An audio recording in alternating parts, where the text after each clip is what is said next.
All right, now to the Middle East, where thousands of Palestinians demonstrated against Hamas amid growing frustration with the war in Gaza.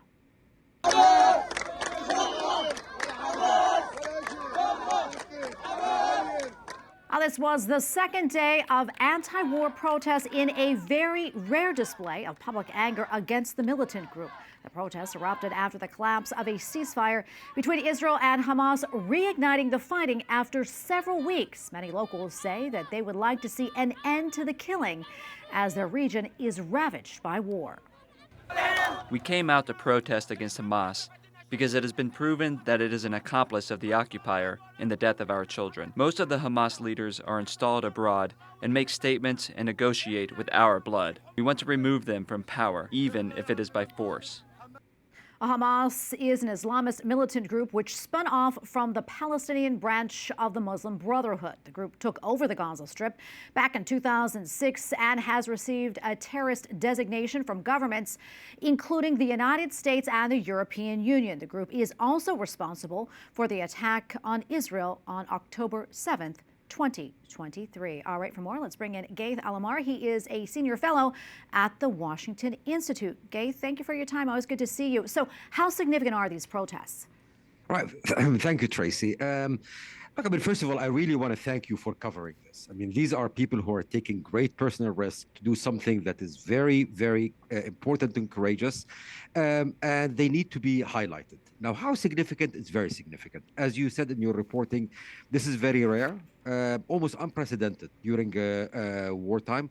This is an indication that the people are not only fed up with Hamas, and this has been the case for a while, but also that the people start to believe that Hamas is getting weak enough that they can go out to stand against them and maybe have some hope in toppling them. So this is very, very significant.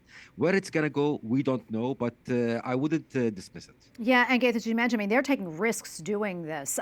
Do you think the purpose of these demonstrations is simply solely about wanting to get Hamas out of the region, or is there more to it?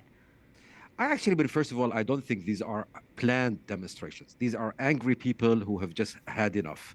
Clearly, if you look at their chants, they are as much angry at Hamas as they are at Israel. So, these are not pro-Israel demonstrators, but these are people who just want the war to be over, want to have normal lives. I am actually very heartened when I look throughout the Middle East. I see how some of the media, say in Saudi Arabia, United Arab Emirates, are covering these demonstrations. So at least there is regional support for it. And I think like-minded people who want to see Hamas out of the game so Gaza can go back on the right track actually can take good advantage of what's happening on the ground there. Yeah, Ghaith, previously we've seen Hamas violently crack down on other protests, but that does not seem to be happening this time, at least as far as we know. Why do you think that is? Actually, they are cracking down, but they're doing it in a smart way. They're not in uniform. They're dressed in civilian clothing, masquerading as, spontaneous Hamas supporters. In reality, Hamas is cracking down. But we have to also acknowledge that Hamas has been very weakened. The Israeli attack on Hamas has severely degraded their military capabilities. So this is a moment of hope. Yet, I would not underplay the risks that these people are facing. Hamas still has arms, maybe not enough to threaten Israel, but certainly enough to threaten these people. And Hamas has a history of being very, very brutal.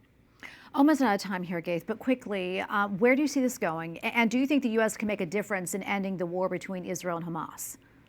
I think the U.S. can definitely make a difference. I think it has to put pressure on Hamas, which is putting, but also on the Israelis to come up with their own ceasefire plans. But I think the main thing that the U.S. can do right now is to tell Israel to stay away from these demonstrations, not to embrace them, not to give them the bear hug, let it play its course. Don't make these demonstrators being vulnerable to being accused of being Israeli collaborators. Let's step back, let's support these people, let's highlight what they're doing, and let's push Hamas as supporters as well, like Qatar, but also the Israelis to reach a ceasefire. All right, we're going to leave right there. Ghaith, always good to be with you. Thank you for your insights. Thank you.